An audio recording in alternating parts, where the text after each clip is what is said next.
40, 50대 근육량 유지하려면 나이가 들수록 근육량이 줄어드는 것은 단지 노화로 생기는 자연스러운 현상일까? 2016년 현대의학계는 이것을 질병으로 인정하기에 이르렀다. 근감소증.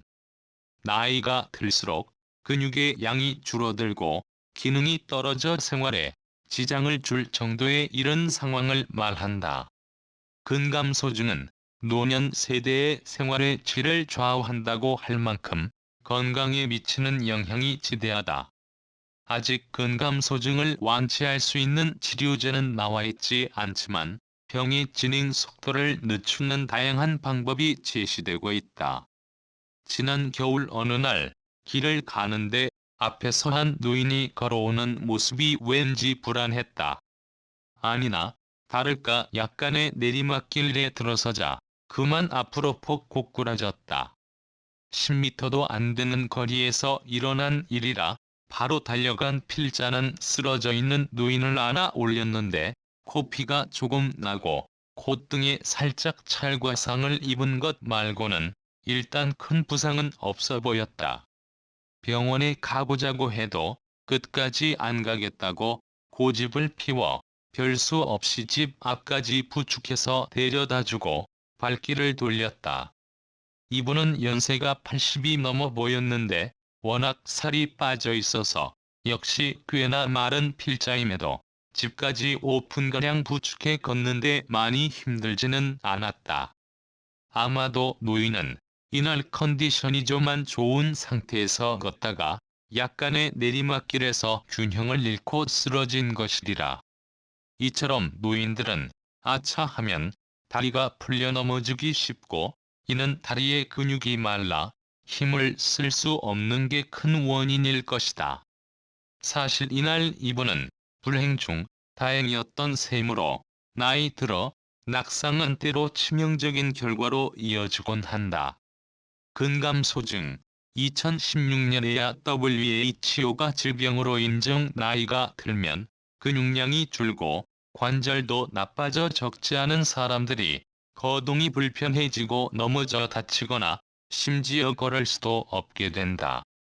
이렇게 되면 본인의 삶의 질이 떨어지는 건 물론 가족들도 힘들어진다.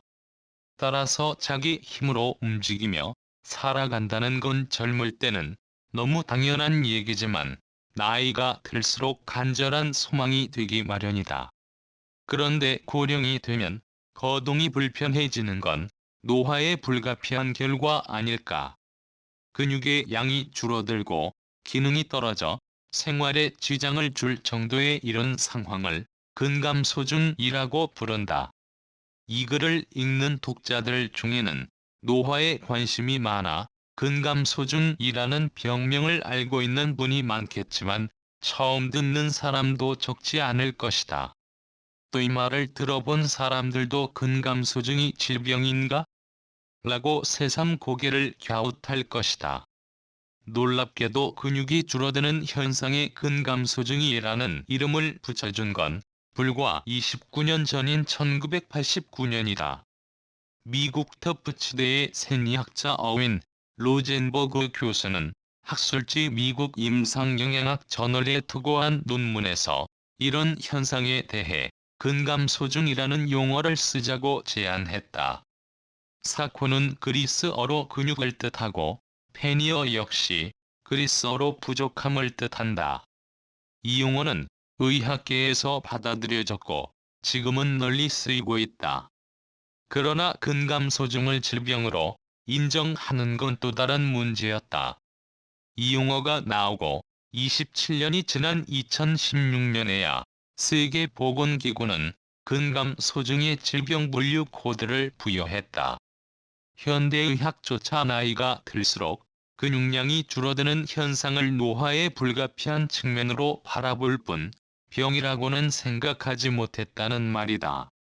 그러나 최근 연구 결과에 따르면 근육량과 기능이 급격히 저하되는 건 병적인 현상으로 여러 원인이 관여한다는 사실이 밝혀졌다. 나이가 들면 인지력이 떨어지기 마련이지만 알츠하이머 치매처럼 급격히 나빠지는 건 질병으로 보는 것과 같은 맥락이다. 근감소증은 건강에 미치는 영향이 상당히 크기 때문에 과학자들은 이를 늦추거나 되돌릴 수 있는 가능성을 연구하고 있다. 알츠하이머병과 마찬가지로 아직 근감소증을 완치할 수 있는 치료제는 나와 있지 않지만 병의 진행 속도를 늦추는 다양한 방법이 제시되고 있다. 먼저 나이가 들면 근육량이 왜 줄어드는지부터 살펴보자. 다른 신체 장기도 그렇지만 근육 역시 20대에 정점을 찍고 30대부터는 서서히 줄어들다가 60대가 되면 줄어드는 속도가 빨라진다. 이는 근육줄기세포의 노화 때문이다. 즉 근육에는 위성세포라고 불리는 줄기세포가 있어서 신호가 오면 세포 분열을 해서 근육량이 늘어나게 된다. 성장기에는 별다른 운동을 하지 않아도 위성세포가 왕성하게 분열해 근육량이 늘어난다. 그러나 성인이 되면 근육량은 필요에 따라 결정된다.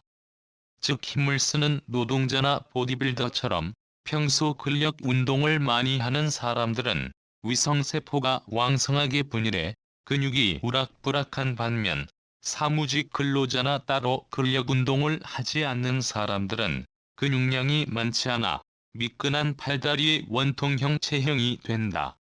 이처럼 근육이 비싸게 구는 건 정말 비싼 조직이기 때문이다.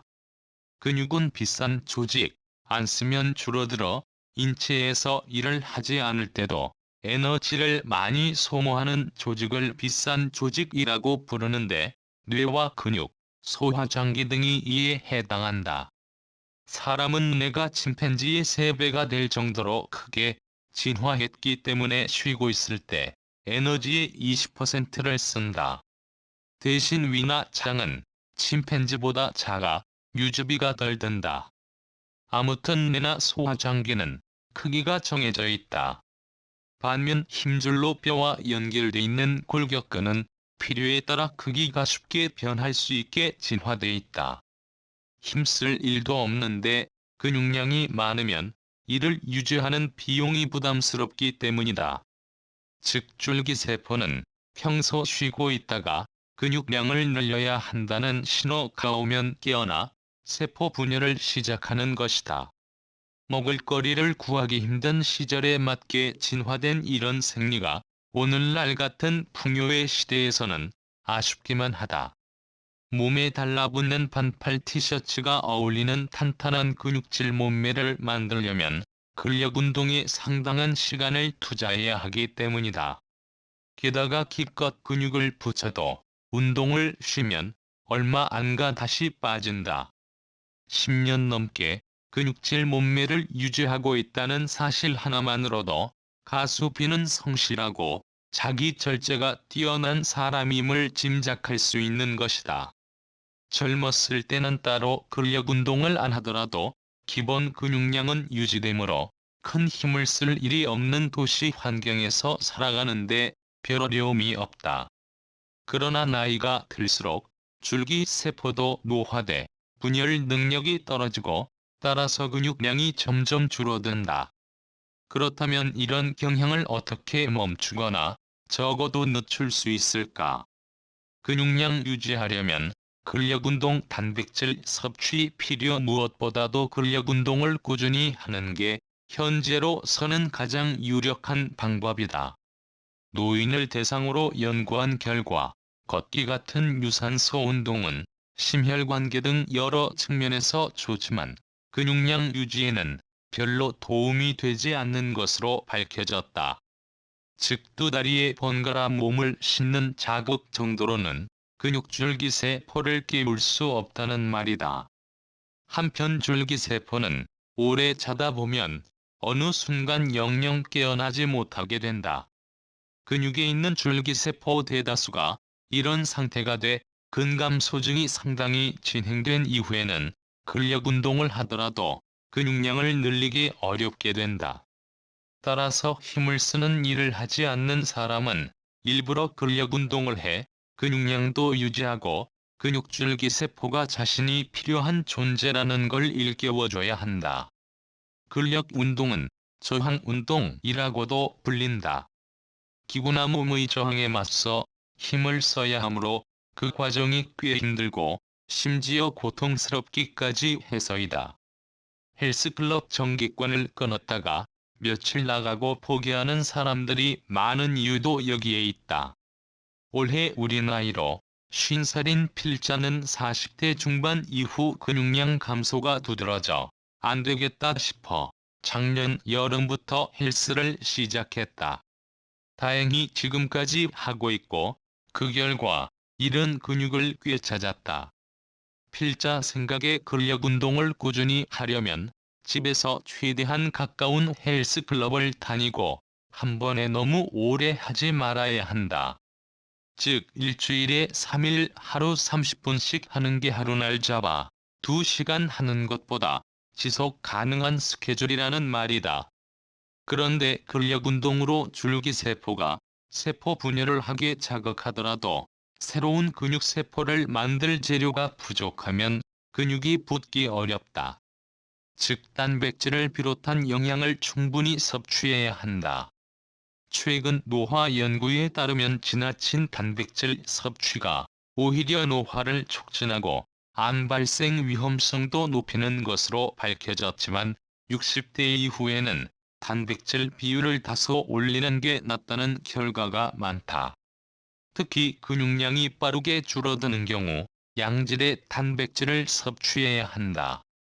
AIA 생명 근육량을 최대로 늘리고 체지방은 최소화해야 하는 보디빌더들은 닭가슴살 같은 고단백 식사가 고역이다. 물론 건강을 위해 근육량을 늘려야 하는 사람들은 이를 따라할 필요가 전혀 없다. 사실 이런 극단적인 고단백질 식단은 건강에 해롭다.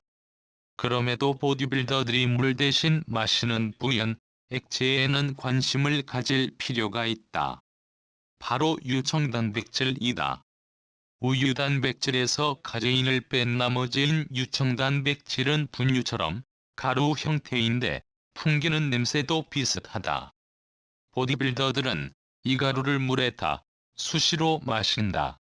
그런데 연구 결과 유청단백질이 노인들의 근육 생성을 돕는데도 최고의 성분으로 밝혀졌다.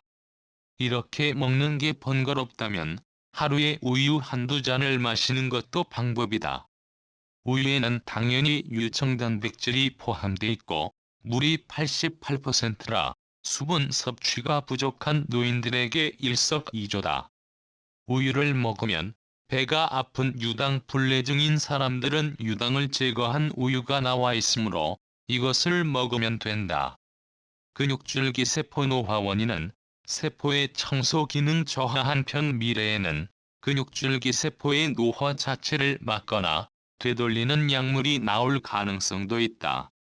최근 과학자들이 줄기세포 노화를 일으키는 주원인을 찾아냈기 때문이다. 바로 자식작용이 제대로 일어나지 않는 것이다.